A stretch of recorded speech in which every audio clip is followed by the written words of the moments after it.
Hey guys, welcome back to my channel. My name is Cherie. Thank you for clicking on this video today. This is my best friend, Nee, and you are tuned in to another episode of Nee and Ree. Don't know what episode it is. I think it's 5.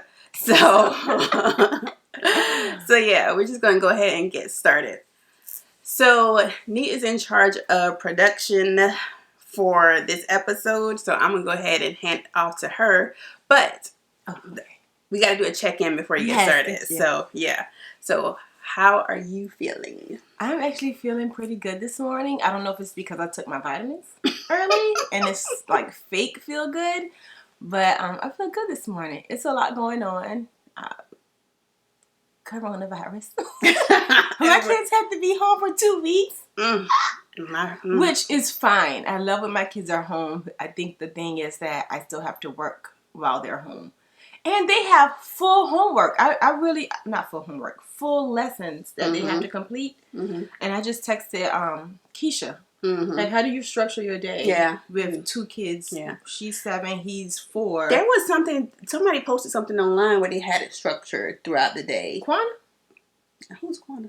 I don't know who that is. But it was like in different, I saw it on Twitter, Instagram, and Facebook. Like, I need to go look. You need to send that to me because I'm like, one is 7 and one is 4, and his attention span, is way different than hers, and I still have to work. So it's like, and we're still trying to figure out how that's going to work because do I need to take off for 2 weeks or I don't know because our work at home is only through Tuesday right now. Through Tuesday? Then I have to go back on Wednesday. Okay. But that's my regular work at home day, so I'll go back Thursday. So we got to figure out how that's going to work. But yeah, but other than that, it's relatively peaceful. It almost lifts a burden, I guess, knowing that I don't have to go in on Monday and I don't have to get the kids ready. So I feel a little bit more relaxed, actually. Yeah, that's probably why you don't have the stress of trying to get ready for the week. Yeah. So yeah. What about you? It's in the morning, so I'm still trying to process. I adjusted my nap schedule for her. Thank you.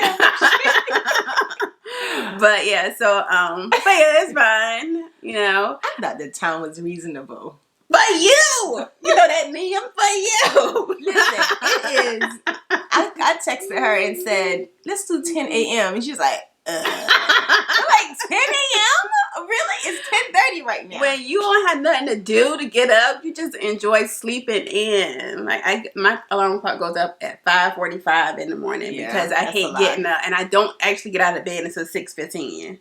That's how much I hate mornings.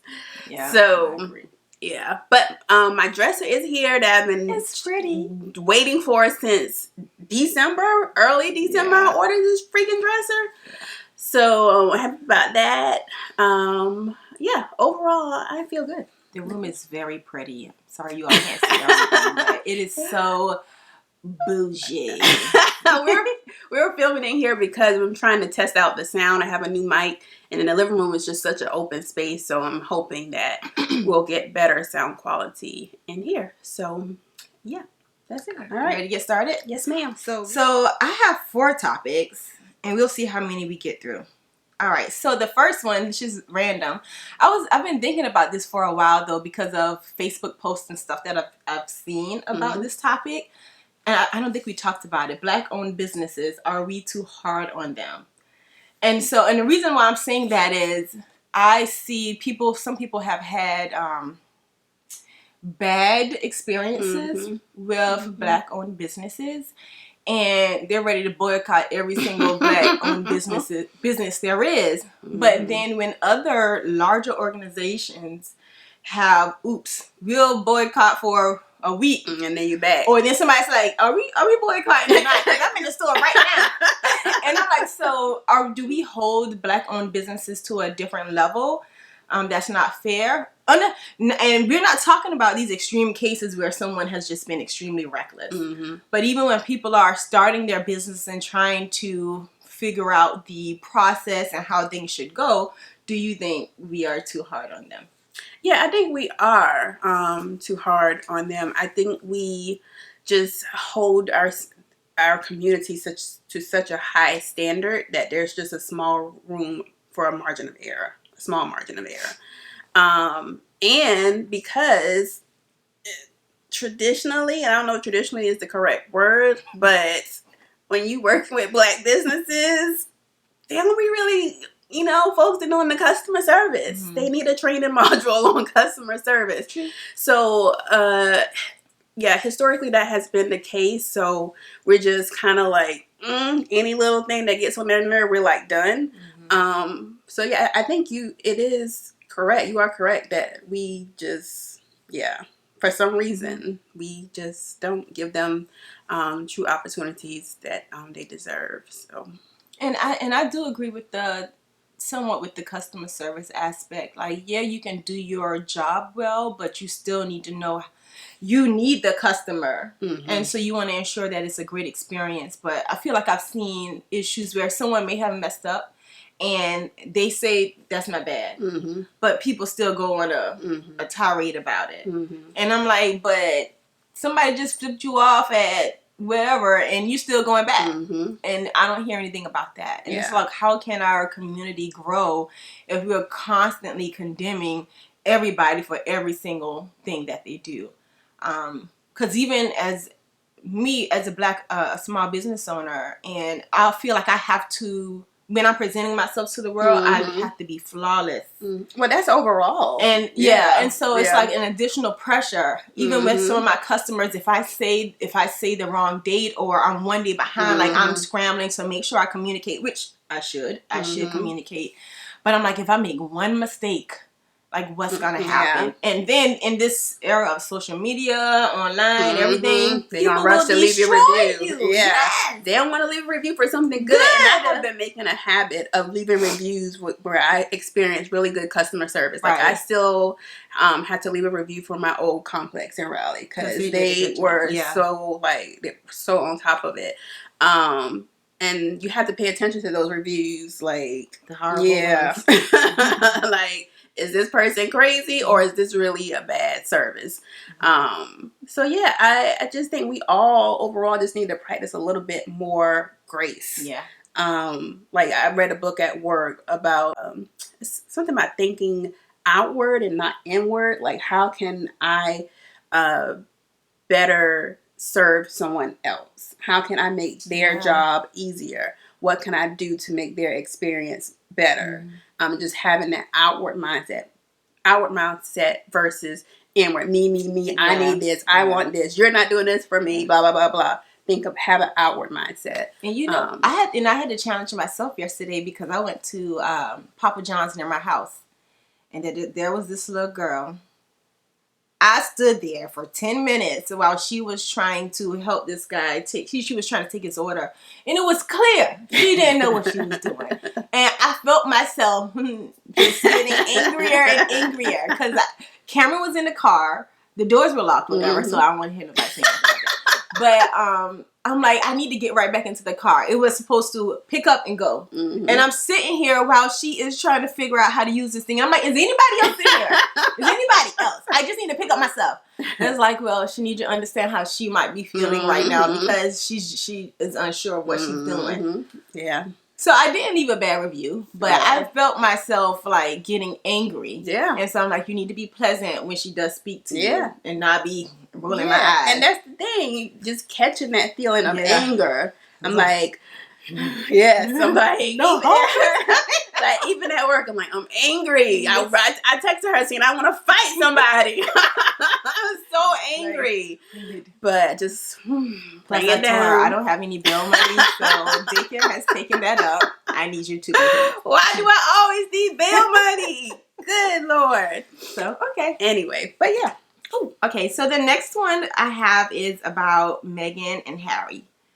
Ooh. So I have not been following the story as much. I was trying to look up some things yesterday, and there was an article saying that they believe that Meghan let down biracial or even Black people because she's decided to step down from that throne.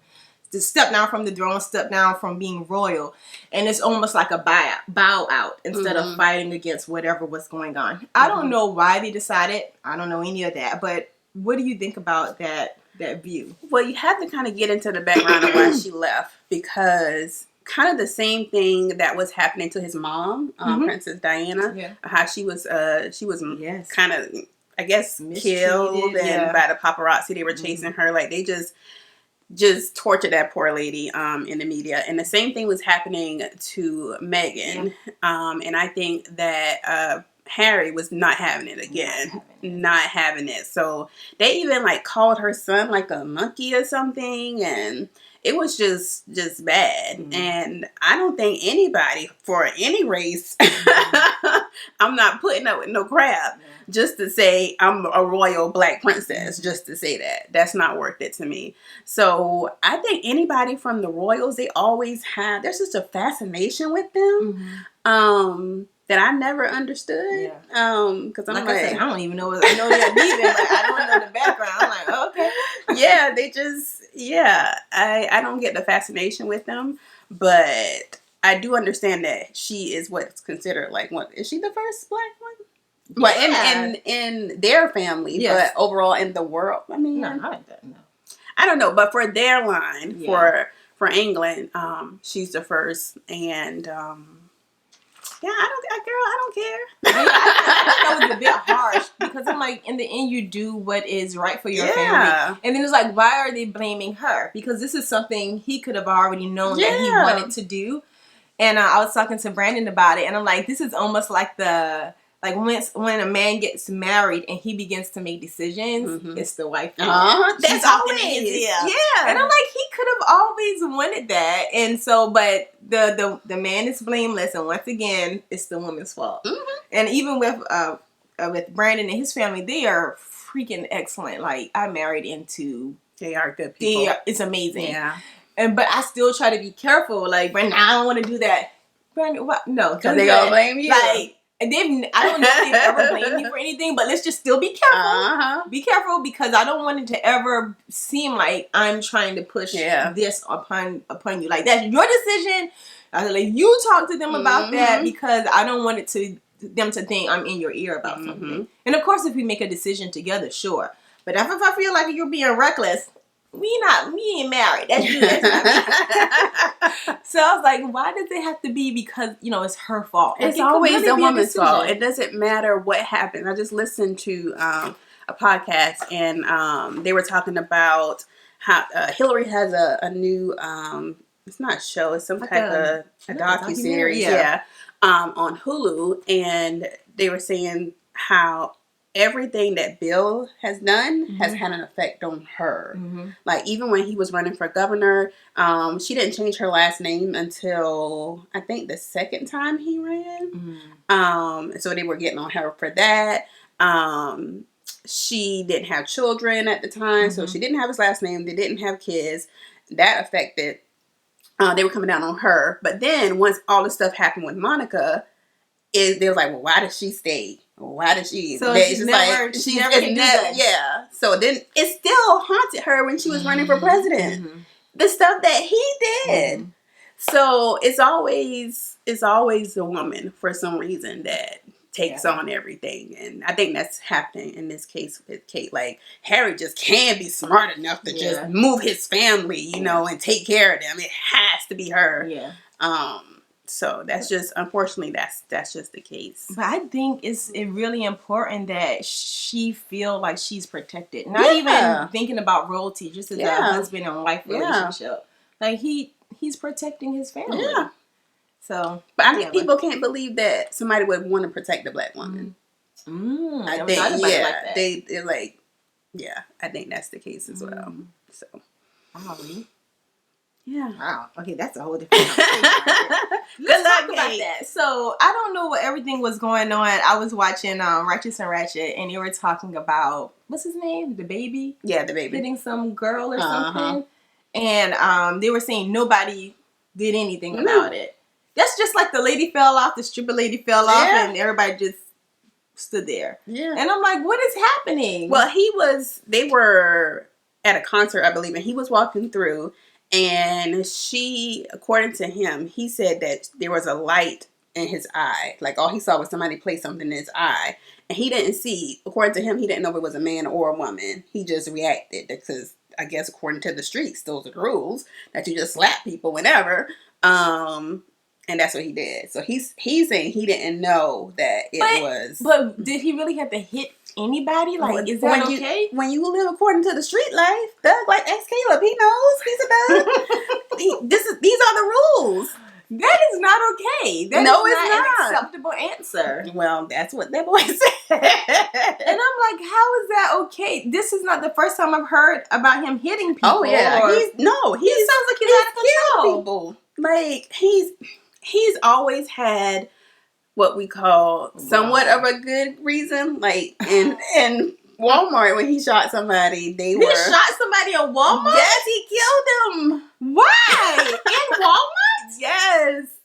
He was with his family and they were bothering him. And that was the first time. Hold up. So they were bothering him. He was with his family shopping in Walmart. Mm-hmm. 2 guys came up to him. Something happened, and he shot them. I guess he was trying to protect his family. I don't know. And he got off. Apparently, he's out in these streets. So then the second time he was in South Park Mall in Charlotte, and the guy was it was bad that the guy deserved that one because he was just taunting him like, look at the baby, and just he was just asking for it. So I would have had that guy too. But and is another time when he was in a hotel. Okay. But this is the baby. If everybody knows this is how he reacts to situations. But that's not okay. It is not okay. Because I feel like even in our community, we're like, this is who he is. Yeah. That's not okay. It's not okay. So that's who the baby is. You just spit like 4 different times he has been violent. And not saying that he doesn't have the right to protect himself. But I'm like, the light was in my eye, so I slapped you. I don't know the whole situation. I'm just saying, like, with people who have been celebrity all of this time, you don't hear that many times people slapping somebody. I know. Do you know the girl singing that he slapped?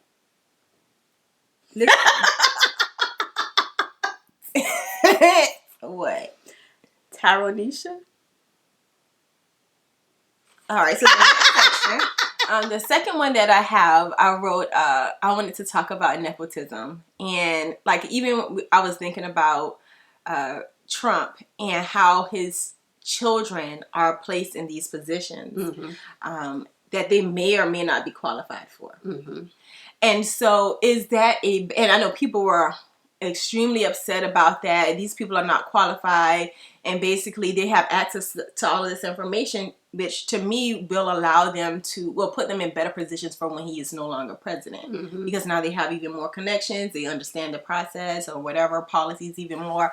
So is that a bad thing? And I put jealous or not. Because I feel like if people were in that same situation, they would do the same thing. But not that it's always good. Because if you think about like MC Hammer, and I'm sure he had Cousin Pookie managing his finances, and you see what happened for him. Like, when is it okay? Is it ever okay? Are we just jealous? I think that it's an issue because that's how it has worked forever for white people. That's part of the structure of white power and authority in this country, is that they have a network that we don't even know about. Like, we don't have access to it. We don't know about it. And it has been benefiting them for so long to be like, here we go again. You just, But, like you said, if I had the opportunity to put my qualified people, okay, not somebody over here, put qualified people in places, like if I ever had a company, I'm going to try to hire her as my CPA. So I think it's natural to try to continue those relationships that are already established, because you can trust those people and you want to have those people receive those benefits as well. So I see both sides, because, I think it is true. If I had the opportunity, then I'm going to try to put my network on. Because I'm like, but I think, it's easy for us to say, like, if they're qualified, I put them on. But if I have an organization and I'm CFO, I own this business, and my kids are getting older, and now I'm going to will I still place them into positions so that they can have the paychecks, so that they can have the benefits and the experience, even if they're not any good? Would I still do that? I would think I wouldn't, and I would work on trying to train them and put them under somebody who can teach them. But like, would I still be irresponsible and still put them out front of something and just try to put a team around them? But yeah, you also have to consider: do they want to be there? If they want to be there, but they just don't have the skills and knowledge necessary to do it, then you bring somebody in to train them and kind of, groom them for the position. But just putting them there and they don't want to be there, and then you just want to say this, you just have to do that, then no. But I think it's all different factors to consider. Like, it all depends. Okay. I know I just hear people talking about it, and even though I don't necessarily agree with a lot of the stuff Trump does, I'm like, I can understand him trying to put his kids on. Yeah. I totally get it. Yeah. Because I'm going to put my kids on. Yeah, because you want the best. Why wouldn't you, want the best for your children? If there's an opportunity for them, then hey, heck yeah. It is what it is. So okay. Yeah. So when we were talking about boycotting black businesses, and I was like, well, and we say, oh, even for white-owned businesses, we're going to boycott, blah, blah, blah, and people don't want to, I guess, purchase things for them. Do we boycott even if you know they are not for us? So, for example, or assume they're not for us? Because I don't think we can assume all white people are against us. Right. But, for example, I was talking to Brandon about, like, the Papa John's incident that happened a while ago. And I'm like, so are we still boycotting Papa John's? Or he was like, well, they removed him off of the board or whatever. I can't remember. I'm like, but he still owns the company, as far as I understand. It's still his. So should we continue to boycott just because he's not at the face of the company anymore? Or do we even care? Because this is like, think H&M. They did, I think, twice, where they had the little boy wearing the monkey thing or something in the jungle, and then there was something else. And then, but we still buy things from them. And Brandon was like, well, even if we know they're not for us, if it's something we need, we just buy it. And I was like, but is that okay? But, and then even with, let's say Walmart, and there have been many instances Walmart's not taking care of its employees or benefits or paying on time. We still go to Walmart. I mean, we love Target, but yeah, I still go to Walmart. Okay, I be at Walmart. I try to avoid it at all. I go to Walmart until I got that red card. I was at Walmart, and so I'm like, should I not go to Walmart? So should those things really be deciding factors into as far as who we purchase from? If it's a large company, should the stakes be different? If there is a smaller company and we kind of have more of an understanding of who's running it? Like, does it even matter anymore? I think it does matter because the power has always been in the money. If you want to change anything, change the money situation. That's what happened with the Civil War. I go into a whole history level of why Lincoln didn't free the slaves, because he just liked having slaves free. Exactly. It was about the money, okay? Yeah. So it's always, you want to affect something, change the money. So I think it comes down to personal choice. Like, I don't buy anything from the Kardashians because I don't believe what they stand for. So I don't buy any Kylie Cosmetics, anything that they have. I don't support them because I don't believe in what they stand for. But, like you said, I do once in a while, if I have to go into Walmart up here, because good Lord, I will go in there to get something that I need. So it's like, which do I feel stronger towards? And for me, that would be them. I'm going to still shop at Walmart. Yeah. So it's just all about preference and how strongly you feel about it. I was like, if somebody like the CEO of Sephora said, I hate black women. Oh, gosh. I hate them. We still got Ulta. And I was like, we out here in these streets. So like, would you continue to support Sephora? No, I could not. If the CEO of Sephora said, and it was still in that position, that said, you N-words, go back to Africa. No, we're not buying from Sephora anymore. We all gonna be at Ulta. We all gonna be at Target, just at the drugstore wearing drugstore products. So it has to be something I feel strongly about. But I think which I totally agree, but like all of these product lines that Sephora sells, if they continue to work with Sephora, even if they are sold in Ulta, right? Do you still buy them? Then we can't use nothing. Exactly. So it's like, where do you draw the line? Because now I am in here trying to crush my own powder. And so I'm like, just where do we draw the line? Like, of course, Sephora hasn't said anything like that, as far as I know, at least in the public. Yeah. So, but I was just thinking, like, this can really start trickling down to where you can't buy nothing. Yeah. But as far as Papa John's, I mean, Pizza Hut took over for the NFL, so I guess you have another option until somebody from Pizza Hut says something. But I just was like, this trickle down effect can get real crazy. Yeah, I'm about to say it's too much. It's just choose. Yeah, because if not, we all be out here naked and without makeup on. I do have One Must Go. Is that what it's called? One Gotta Go. Yeah. And I don't think we did it. Okay. It's about breakfast foods. So, waffles.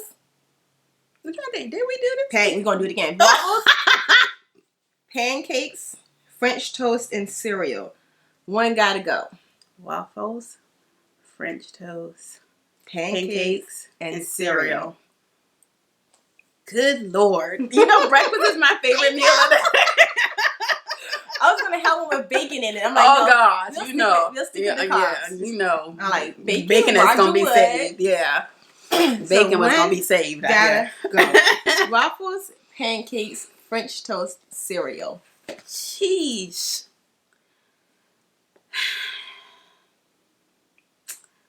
I'm saving cereal first because I can eat that. I eat that for dinner. I was thinking the same thing. I think I had cereal for dinner one night.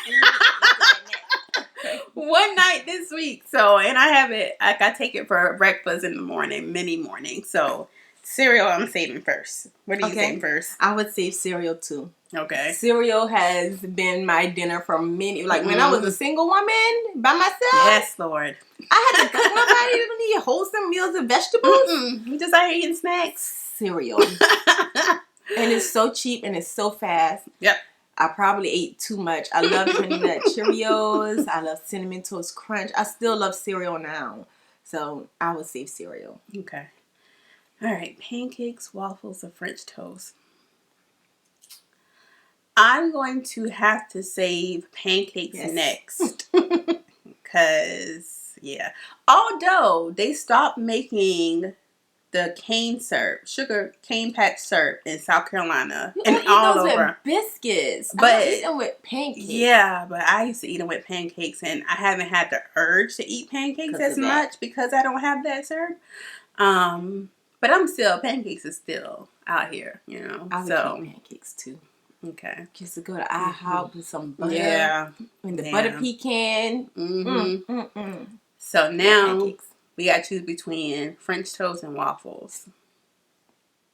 I'm not a fan of either one. Really? Like, I'll eat it, but if I don't have it, I don't care. That's what I'm going to have at breakfast this morning. French toast? No, waffles. Huh. Because they're fast. And there's egg waffles. Okay.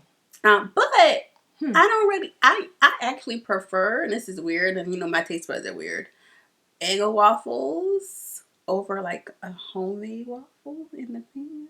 I don't like it too doughy. Yeah. I don't like that. Yeah. So if it's like, I think Waffle House waffles are really good. Because they're dinner. Yeah. So that's why, I guess that's why I like egg waffles. I don't like the thick. What was that?